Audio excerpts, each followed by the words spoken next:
This is the story of a drug that's destroying a community. These people, when they eat this thing, they don't work. Their families are ruined. These effects on the brain are identical to amphetamine, associated with a psychotic illness. You come to my warehouse next time, I'll break your face.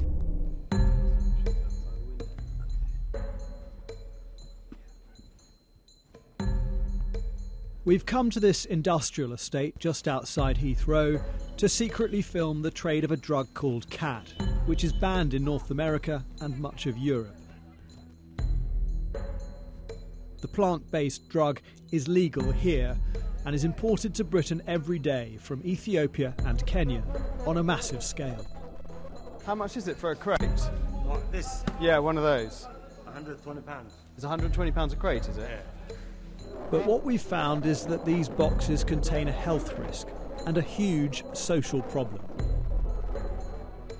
On this street in North London, known as Mini Mogadishu, users like Omar chew cat in cafes called mafreshas.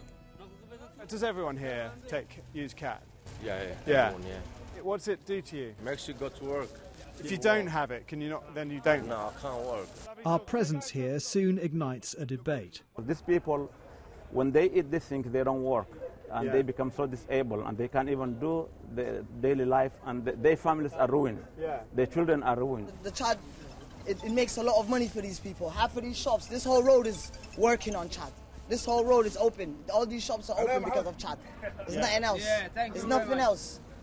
Cat, also called chat, is wrapped in banana leaves to keep it fresh. It's chewed mostly by East Africans and people from the Middle East. It's a psychoactive stimulant drug with the same effects and health risks associated with amphetamines and cocaine. In the late 1990s, we imported no more than 10 tons of cat a year. Now we import over 10,000 tons.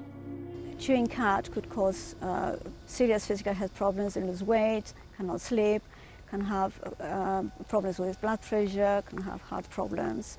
In terms of the mental health problems, they can become paranoid, they can actually develop a serious mental illness. Despite these risks, one former addict claims that cat is being ignored because it's seen as an ethnic problem. Because this drug is destroying the community, and nobody listens to us. Within 3 weeks, 4 weeks, they ban meow meow. It's a clear discrimination. We feel because it was white people taking it? Absolutely. I mean, I always say, the silent death of Somalian community, nobody pays attention.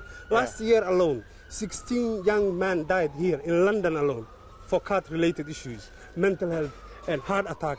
Nobody cares. Cat's also been linked to domestic violence and family breakdown. Asha divorced her husband because of cat, and it's put Sophia's brother in hospital.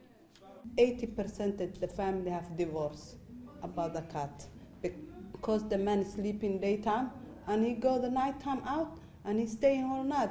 So the lady, or the moms, they can't afford to look after the children, do jobs.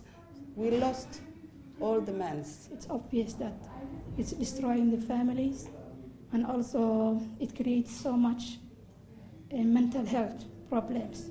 As it's unregulated, you can drive using cat. There's no health warnings, no age limit.